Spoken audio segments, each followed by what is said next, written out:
Session 3, Unlocking Your Potential. When we talk about human potential, have you ever wondered what accounts for the huge disparity in results and performance between one person and another? You know, a person who's making $250,000 a year is not 10 times smarter or better than a person who's making $25,000 a year. Why is there 10 times the difference in income? And you go all the way up the ladder to a person who's making $2.5 million a year. Is that person 100 times better, smarter than the person making $25,000 a year? Impossible. In a recent study of IQs, they picked 1,000 men and women out of the population and tested them for IQ. They found that the top person in that 1,000 selection was only 2.5 times smarter than the bottom person in that selection of IQs. Only 2.5 times the disparity, and that's probably true over the whole population. So what accounts for this great difference? Well, we talk about human potential. We come down to a very simple formula that I came up with some years ago that probably explains it a little bit. The formula starts off with what we call IA, which is inborn attributes. That's the qualities, the intelligence, the ability, the temperament, the things that you're born with that you can't really change very much, plus acquired attributes.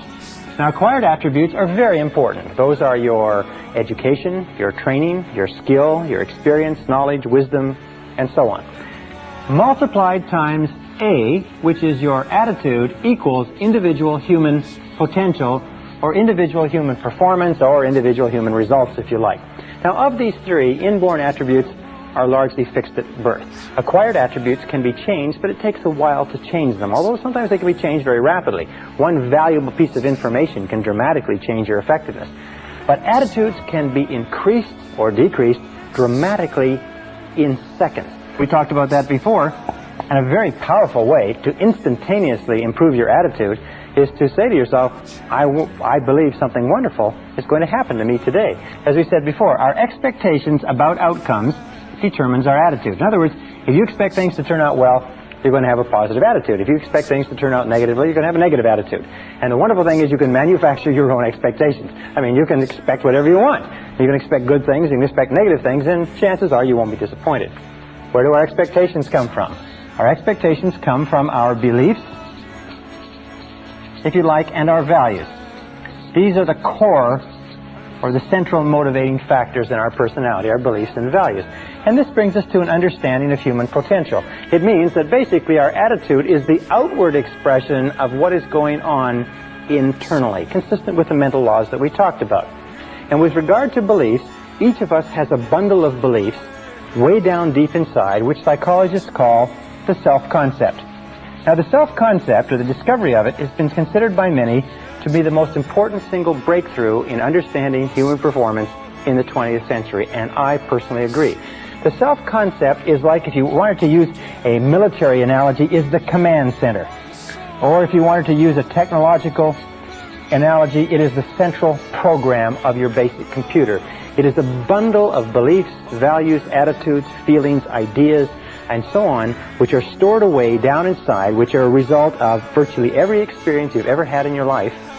And some researchers say that the self-concept begins to form even before birth. But this self-concept, once it is in place, precedes, predicts, and determines your levels of effectiveness and performance in every area of your life. Your self-concept becomes the command center or the master program. The self-concept, or this bundle of beliefs, then determines what you will say, what you will do, how you will act, how you feel and react, and so on. What does it mean? It means that all improvements in your external life, all changes in your reality begin with a change in the self-concept. Let me give you an understanding of how it means. Here's a very simple graph. We talk about human potential. We say the average person uses 10% or less of their potential. According to the research, it's probably much less. Stanford Brain Institute in Santa Clara, California, estimates that it's probably closer to 2%. But we'll be generous, we'll say the average person is using 10%. It means that in the best of cases, the average person, you and I, have 90% of our potential untapped.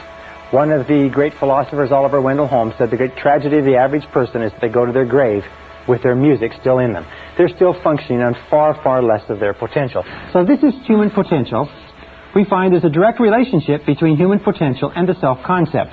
That since our self-concepts, or our estimates of ourselves, if you like, are usually far lower than they need to be, our level of performance and effectiveness is far lower too.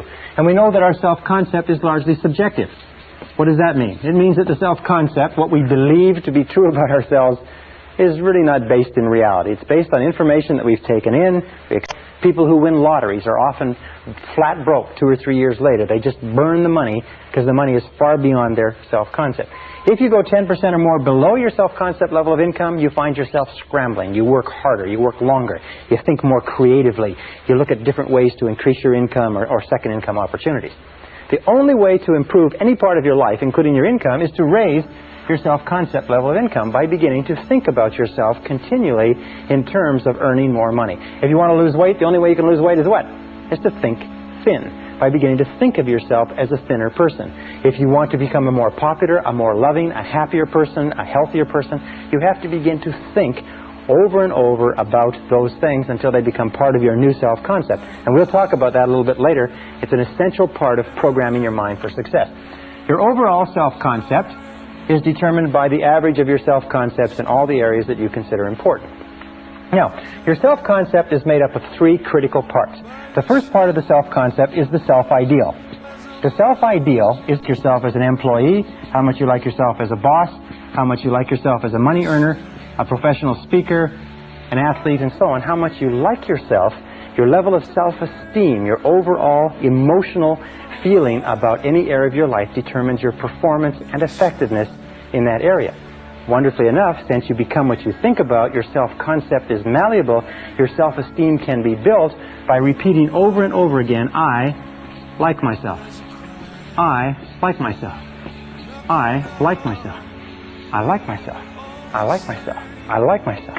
The more you say, I like myself, I like myself, I like myself, the more you repeat that over and over again, the more your self-esteem goes up. The more your self-esteem goes up, the more your overall self-concept goes up. When your overall self-concept goes up, you perform better at everything else that you attempt. That every single time you say, I like myself, I like myself, I like myself, I like myself, I like myself, it's like pumping yourself up psychologically. Everything that happens that causes your self-esteem to go up causes you to perform better. Everything that happens that causes your self-esteem to go down causes you to perform worse, make more mistakes, be unhappier, and so on. Now, a critical point about liking yourself, about self-esteem and self-liking, is that number one is you can never like or love anybody else more than you like or love yourself. That your level of self-esteem is the determinant of the quality of the relationships you have with others. And number two is you can never expect anybody else to like or respect you more than you like or respect yourself. That how much you like and respect yourself determines their attitudes toward you.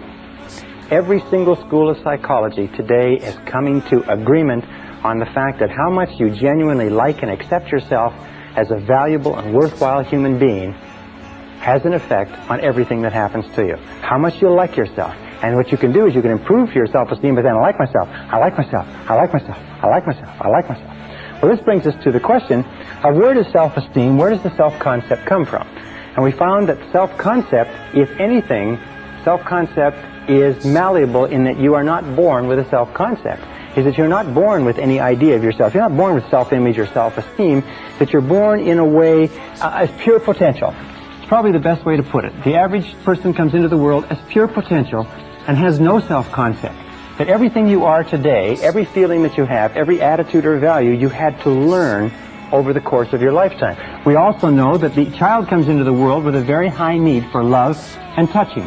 And a tremendous amount of research indicates that we need a lot of love and touching all of our lives, but especially in our formative years, because as a child, we learn who we are, how valuable we are, whether we're important, intelligent, attractive, lovable, funny. We learn all of these things by the way our parents treat us. If our parents, our siblings, our aunts and uncles, but especially our parents, treat us like we're really important kids, then we grow up thinking that we're really important. If our parents do not, then something else happens. We know that the first few years of life are the most important in developing the self-concept. That a child starts off at 0 when the child is born with no idea of who she is or who he is or how valuable they are, and in the first second, driving down that healing concrete deep into the foundation of our personality. Remember, children need love like roses need rain. Children that are deprived of love often die of love starvation. It's a disease called marasmus. Now, what else do we know about children? We know that children come into the world with 2 remarkable attributes. The first is that they're fearless. Children are born with no fears. They're not afraid of anything except falling and loud noises. And this is expressed in the attitude, I can. Children come into the world believing they can do anything. And anybody who's ever raised a child to the age of 3 or 4 or 5 knows you have to spend those first few years stopping them from killing themselves because they're little kamikaze pilots, because they're not afraid of anything. The second attribute is they come into the world completely spontaneous. They say what they want, they do what they want, they are completely uninhibited. They just are completely unafraid, they do anything that they want, and this is expressed in the attitude, I don't have to. I don't have to. If you ever try to control a child, you'll find that the attitude of a young child, the first thing they say, we begin to develop negative habit patterns. Negative habit patterns are conditioned responses to stimuli. Negative habit patterns develop very early in life. They're developed as a result of a repetition of fear and pain over and over again. They're developed as the result of destructive criticism, physical punishment, and so on. And very early in life, we begin to develop two major manifestations which follow us throughout our lives and more than anything else inhibit our potential as adults. The first is what is called the inhibitive negative habit pattern. The inhibitive negative habit pattern is learned when the child is told over and over again, don't, get away from there, stop, leave that alone. And the child is punished. Whenever the child tries something new or gets into something or smells something or pours something over or breaks something accidentally, the parent blows up and gets angry and upset. You see, the child is driven by an insatiable curiosity to explore his or her world.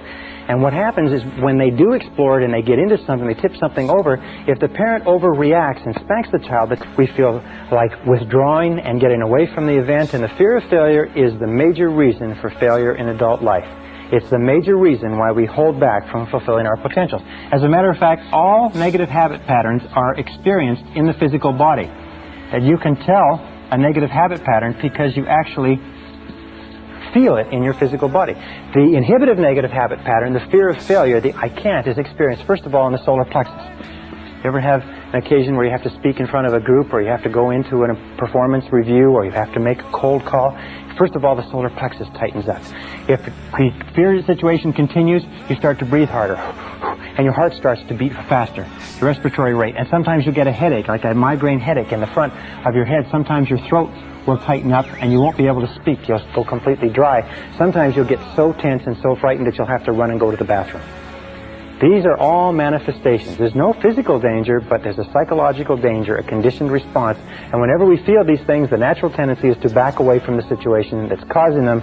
And of course, type A behavior is a compulsive, an obsessive-compulsive need to somehow please somebody with no standards of performance so that you can never accomplish it.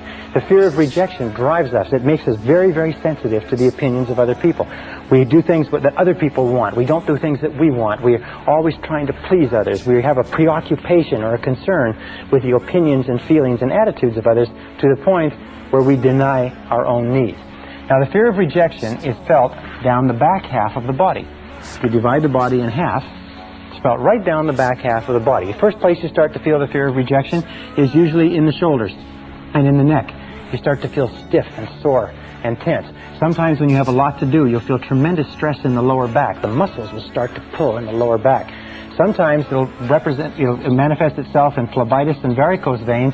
Very often it can give you very bad headaches in the back of the head because the carotid arteries, which carry blood up into the head, the muscles around them constrict, and the amount of blood flow to the head slows down, and you feel this pounding headache in the back of your head.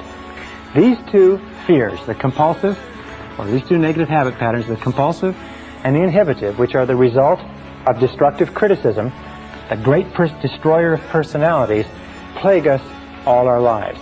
Now, the wonderful thing about these is because they are learned habits, we can unlearn them. We can overcome the fear of failure that holds us back. We can overcome the fear of rejection that causes us to do things that please other people rather than pleasing ourselves by working on our own self-esteem. Because there is an inverse relationship between self-esteem and the basic negative habit pattern. Is the more you like yourself, the less you fear failure. The more you like yourself, the less you fear rejection. The more you like yourself, the less you fear anything.